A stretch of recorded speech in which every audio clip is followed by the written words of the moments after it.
بھی بات چیت ہونی ہے تو یہ بڑا ضروری ہے کہ جو فاؤنڈنگ چیئرمین ہے پی ٹی آئی کے،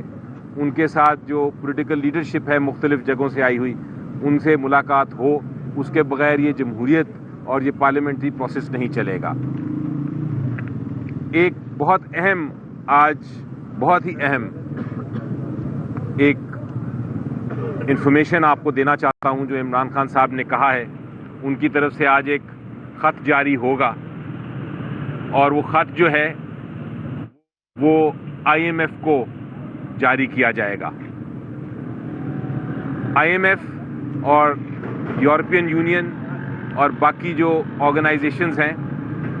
ان کا ایک اپنا مینڈیٹ ہے، اپنا ایک چارٹر ہے، اور وہ چارٹر یہ کہتا ہے کہ ملک میں اسی وقت وہ کام کرنے کی اجازت دیں گے، اسی وقت لون دیں گے. اس کی کنڈیشن یہ ہے کہ ملک میں گڈ گورننس ہو، اور گڈ گورننس تب بھی ہوتی ہے، گڈ گورننس کی جو شک ہے وہ یہ ہے، سب سے اہم شک، کہ ملک میں جمہوریت ہو. جس ملک میں جمہوریت نہیں ہے وہاں جو بین الاقوامی جو اس طرح کے ادارے ہیں وہ کام کرنا ناپسند کرتے ہیں، نہ ان کو کام کرنا چاہیے. اور جمہوریت کا سب سے بڑا ستون فری اینڈ فیئر الیکشن ہے. لیکن پوری دنیا نے دیکھا،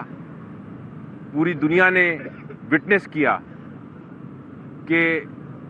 جو لوگوں کا مینڈیٹ تھا، جو لوگوں کا ووٹ تھا، وہ رات کے اندھیرے میں چوری ہوا.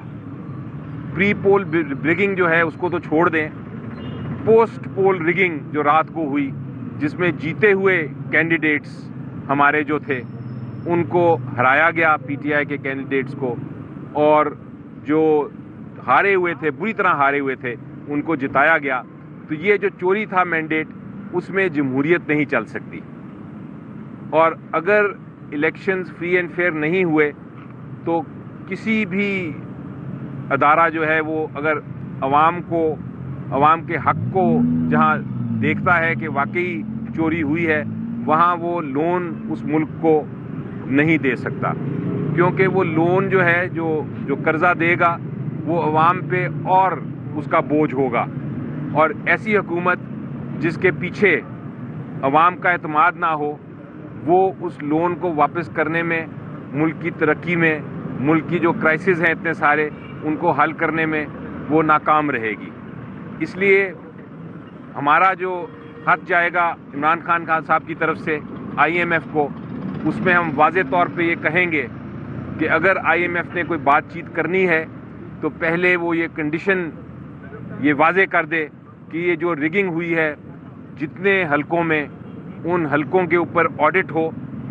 ایک آڈٹ ٹیم بیٹھے، independent Azad audit team, election commission of Pakistan نہیں، ایک آزاد انڈیپینڈنٹ آڈٹ ٹیم، جو کہ اگر تو سپریم کورٹ آف پاکستان کی سربراہی کے تحت بنائی جائے تو بہت اچھا ہے، لیکن اس میں جوڈیشری کا ضرور انوالومنٹ ہو، اور وہ آڈٹ کے بعد وہ فیصلہ کرے کہ جہاں جہاں دھاندلی ہوئی ہے وہاں جو کینڈیڈیٹ جیتے ہیں ان کا نوٹیفیکیشن کرے. اس کے بعد آئی ایم ایف آگے کوئی بات چیت کرے حکومت سے، کیونکہ اس کے بغیر اگر یہ آڈٹ نہیں ہوتا، یہ جو دھاندلی ہے اس کو ختم نہیں کیا جاتا، تو پھر کسی قسم کا جو سٹیپ ہوگا لون دینے کا آئی ایم ایف کا، وہ پاکستان کے لیے نقصان دہ ہوگا. دوسری جو بڑی اہم بات تھی وہ یہ تھی کہ عمران خان صاحب کے خلاف جو کیسز کیے گئے ہیں، انہوں نے آج مجھے کہا ہے کہ میں پیغام دوں قوم کو کہ ان کی جو وائف ہیں بشرا خان، مسز بشرا خان، ان کے خلاف جو کیسز بنائے گئے ہیں اور جو سزا دی گئی ہے وہ صرف اور صرف عمران خان صاحب کو ہیومیلیٹ کرنے کے لیے دی گئی ہے. اور اب حال یہ ہے کہ ان کو ایک بنی گالہ میں بند کر دیا گیا ہے، جہاں اطلاع یہ آ رہی ہے کہ ان کی جان کو بھی خطرہ ہے، اور ان کو پچھلے 2 مہینے سے ملنے کی اجازت بھی نہیں دی جا رہی. عدالت میں کیس بھی فائل کیا گیا ہے کہ ان کو شفٹ کیا جائے، اڈیالہ جیل واپس شفٹ کیا جائے، تاکہ کم از کم جو ایک ملاقات ہے ہفتے میں، جو ایک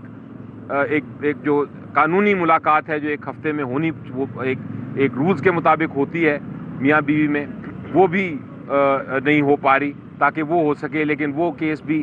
ڈیلیڈ ہے. تو ہمیں انسٹرکشنز دی گئی ہیں وکلا کی ٹیم کو کہ آپ فائل کریں کل کیس اور ان کو ملنے کی اجازت دی جائے، اور اس کے علاوہ جو ان کو جان کا خطرہ ہے اس کے اوپر بھی انویسٹیگیشن کی جائے. ظفر صاحب یہ بتائیے گا، جس طرح آپ نے بتایا کہ بانی پی ٹی آئی جو ہے وہ اب IMF کو خط لکھنے جا رہی ہے. آپ خود ماشاءاللہ بڑے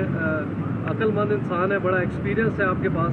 کیا آپ نے عمران خان کو بتایا نہیں کہ اس خط کے بعد پاکستان ایک بہت بڑی مشکل میں پھنس جائے گا؟ جی نہیں، دیکھیں میرا خیال ہے میں تو ان سے ایگری کرتا ہوں اس بات پہ، اور میں اس لیے ایگری کرتا ہوں کہ جب بھی آپ نے پہلی سٹیپ لینی ہے IMF کے ساتھ یا کسی بھی انسٹیٹیوشن کے ساتھ، تو آپ کو یہ دیکھنا ہے کہ کیا اس ملک میں جمہوریت ہے کہ نہیں. یہ جو کنڈیشن ہے کہ ایک آڈٹ ہونا چاہیے اور آڈٹ کے بعد فیصلہ کیا جائے کہ کس کو کون جیتا کون ہارا اور الیکشن کا کیا رزلٹ ہے. جب تک وہ نہیں ہوگا تب تک ہماری جو ایک اللیجٹمیٹ، ایک غیر قانونی، غیر آئینی ایسی حکومت جس پہ لوگوں کا اعتماد نہ ہو، اس کے ساتھ کس طرح ڈیل کی جا سکتی ہے. تو میرا خیال ہے یہ کنڈیشن جو ہے یہ بڑی ایک ضروری کنڈیشن ہے. دیکھیں ایک چیز یاد رکھنا، پاکستان تحریک انصاف کبھی کوئی ایسی سٹیپ نہ لی ہے نہ لے گی جس سے پاکستان کی اکانومی کو نقصان ہو. ہم تو چاہتے ہیں کہ بہتری کی طرف ہو. پہلی بھی IMF کو یہ کہا تھا کہ آپ انشور کریں free and fair and transparent election ہو. یہ اس کے تناظر میں ہے کہ ہم نے پہلے بھی کہا ہے، دوبارہ بھی کہیں گے، جہاں سے بھی انفلوئنس ہو. ہم نے یہی کہا ہے کہ یہ عوام کا مینڈیٹ ہے، پاکستان کا پروگرام کے بارے میں نہیں لکھا ہوا. ہم نے پہلے بھی وارن کیا تھا کہ اگر الیکشن فری فیئر ٹرانسپیرنٹ نہیں ہوں گے تو پاکستان کی اکانومی سفر ہوگی. یہ بات